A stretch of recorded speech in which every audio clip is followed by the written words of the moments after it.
但也有人说，这个会不会是拜登跟习近平两个人在下一个大棋哦，在玩一些我们不知道的事情？看起来好像又回到大家最早所担心的，拜登事实上跟习近平其实某些时候并没有想象中这么样的对抗。老师您怎么看呢？我先讲一个可能性，大家有没有想过，中共会做损己利人的事情？这听起来很傻，对不对？那我下面给大家报告一下，因为我们到现在为止就谈到中共断电这件事情，它到底图什么？我们一直没有回答。下面我就来介绍一下，分析一下。那么我下面先从过去这大半个月以来，中国和美国的这个8条消息谈起。我下面先把这8条消息分别介绍一下。那么最近是中国有4条重要消息，都牵涉到中美关系。那第一是9月9号，中国房地产最大企业恒大现金流中断，成为中国房地产泡沫破灭的一个先兆。这个事情引起全世界关注，因为它关系到对中国经济前景的重新评估。那么第二件是9月24号，中国一个最大的电子企业华为的财务长，他的老板任正非的千金孟晚舟，在加拿大被拘押审判1000多天以后，向美国司法部承认，他曾经代表华为公司欺骗银行，违法向伊朗出口禁运物资，并且洗钱。但是美国司法部呢，允许他离开加拿大，回到中国。这是中美角力的一个重要案件，现在突然落幕了。那么第3条，中共当局突然在孟晚舟被放走前一天，宣布刚才讲的那个强化实行能源消费强度和总量双控政策。那么这个消息呢，因为被恒大和孟晚舟案的消息冲淡，没有引起国际社会的充分关注，我就没有看到几家媒体分析过这个政策本身的问题。那么第4个就是9月23号，中国全国开始拉闸限电，以致影响到很多在中国运营的台商的企业。那么有趣的是，上面这4条消息当中，恒大和限电呢是引起了媒体的关注和分析最多的。那孟晚舟和中共新能源政策的，明明是和限电有直接关联的，但是很少有媒体把限电断电和孟晚舟还有中共这个新能源使用政策连起来挂起钩来看，这样就错过了新闻分析的重要线索。这是中国方面。那美国方面也是有4条牵涉到中美关系的消息。第1条是美中双方9月13号以视频方式举行了一次很奇怪的叫做第12届中美政党对话。这个对话是由中共中央对外联络部同美国民主党和共和党一起创办的。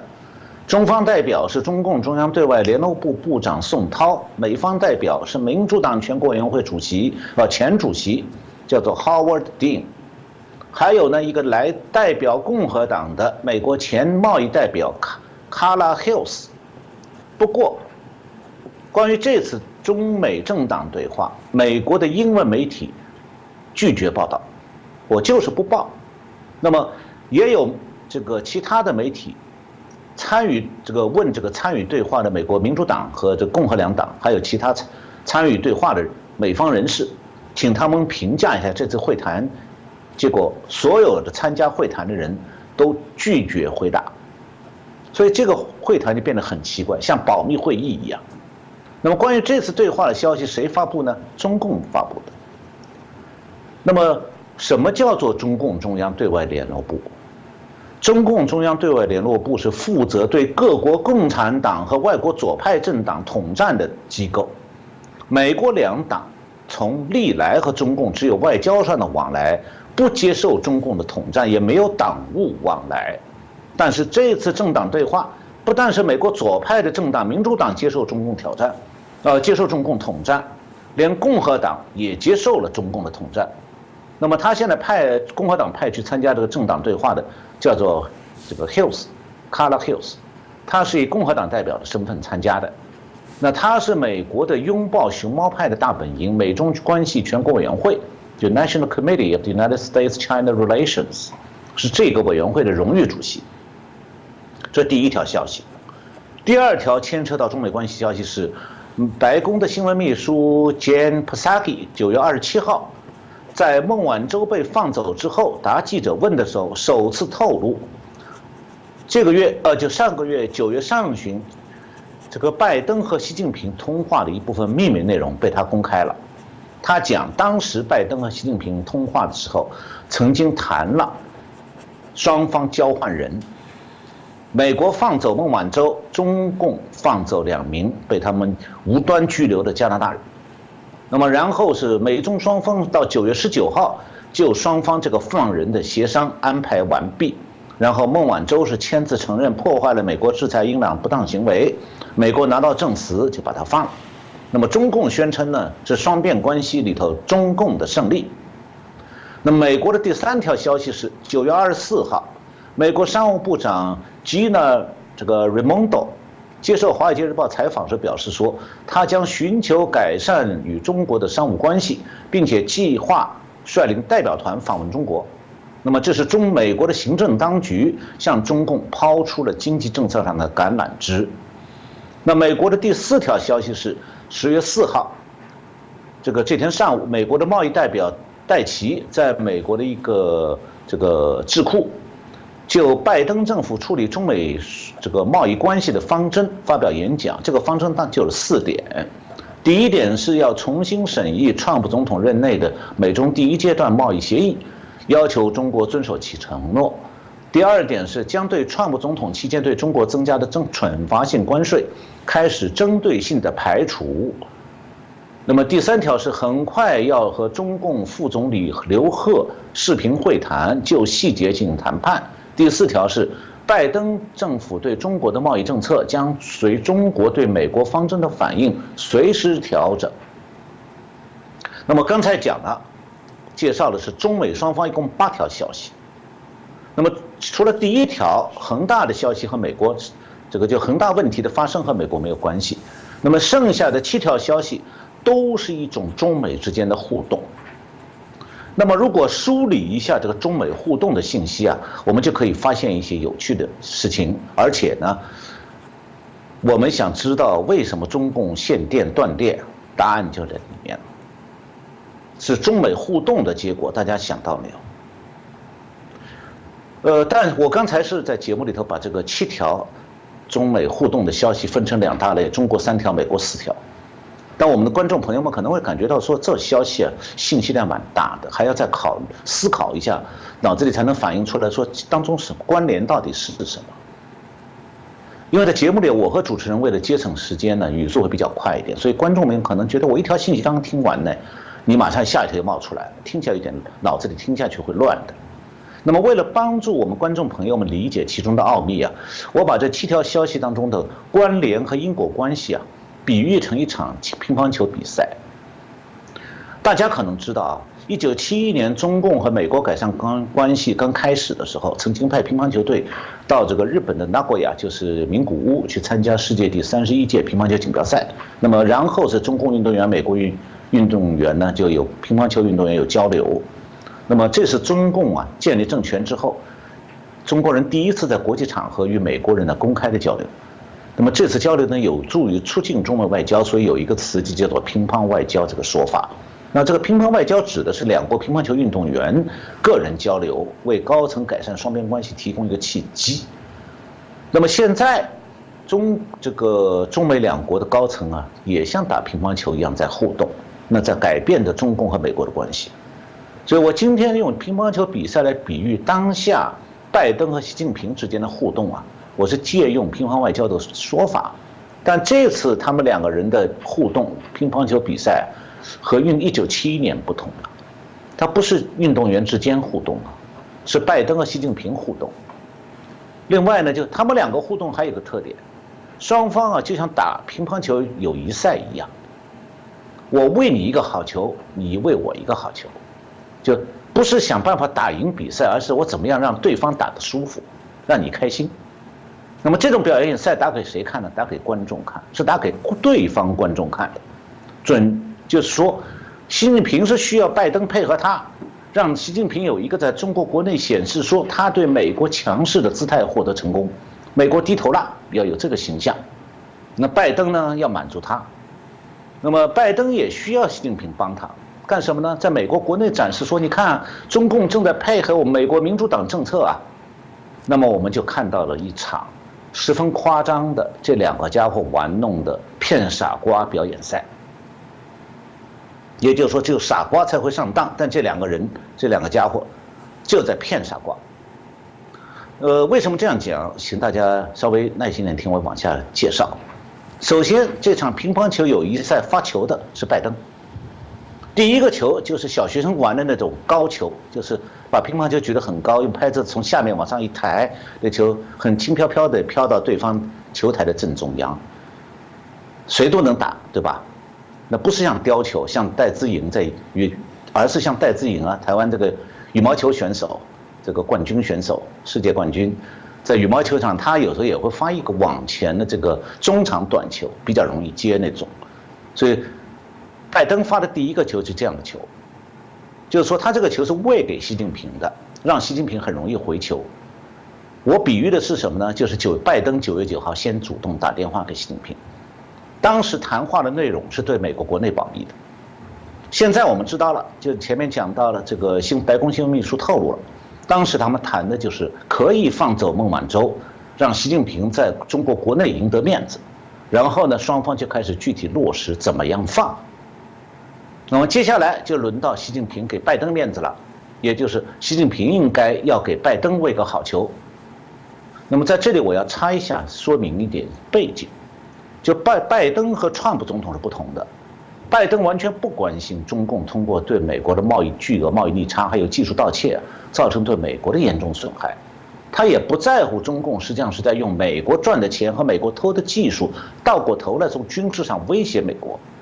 拜登最关心的是美国民主党所谓的那一套政治正确的口号啊，怎么样实施？其中最主要就是气候问题，所以白宫设了个很奇怪的职位——气候特使，给了那个原来的前总理前国务卿克里。那么今年以来呢，克里已经2次跑到中国去，请求中共配合拜登的气候政策，减少二氧化碳排放。那么9月初。就克里在天津的时候，中共的外交部长王毅曾经很强硬的把气候问题上合作的门啊关住了，已经关住了。怎么关的？当时中共的外宣媒体是这样介绍的：王毅对克里说，中美气候变化合作不可能脱离中美关系的大环境。那么中共这个外事办主任杨洁篪是这样讲的。他说，中美可以加强在气候变化、疫情防控、经济复苏等广泛领域的以及一系列重大国际地区问题上的沟通、协调和合作，但合作必须是双向互利的。然后，王毅和杨洁篪都直言不讳地告诉克里，气候合作的前提是两国关系大环境的改变。但是，王毅和这些话只是台面上和对外公开的话。大家是不是想知道一下，他和克里有没有私下勾兑呢？比方说，克里是不是为拜登带中共传一下话，私下透露一些让中共开心的好消息呢？重大的好消息呢？完全有这种可能，因为事实证明，习近平得到了拜登的重大承诺，然后呢，习近平做出了一个单纯让拜登开心，而对中国来讲几乎有点像是经济自杀的举动。那就是克里回到美国，中共马上就开始准备为满足拜登的气候合作起草政府文件了。这个政府文件就是我们前面提到的那个中国国家发改委的那个文件，这就是习近平喂给拜登的一个好球。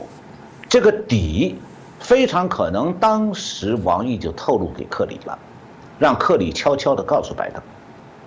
那么这个所谓的完善能源消费强度总量双控制度方案，它是克里走了以后，马上9月11号、9月9号克里走的，9月11号中共下发到省部级，但暂时内部保密。为什么？他要保密的原因是，习近平是准备用牺牲经济、牺牲企业利益为代价，用强行停电来减少火力发电，达到二氧化碳减少排放的目标。这无论如何不是什么光彩的事情啊。